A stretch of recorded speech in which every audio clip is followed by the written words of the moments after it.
Exosome treatment for sciatic nerve injury and sciatica. The regenerative capacity of exosomes is utilized in exosome therapy for sciatic nerve damage and sciatica in order to target inflammation, encourage nerve regeneration, and reduce symptoms. Mesenchymal stem cell (MSC) derived exosomes, when injected, promote nerve cell survival, aid in tissue healing, and regulate immunological responses, all of which make them a potentially effective non-surgical method for reducing pain and regaining nerve function.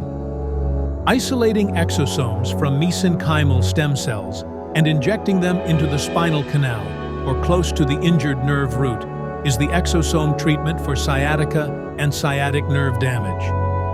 In order to improve sciatic nerve function and symptoms, this minimally invasive method stimulates nerve regeneration, lowers inflammation, and eases pain.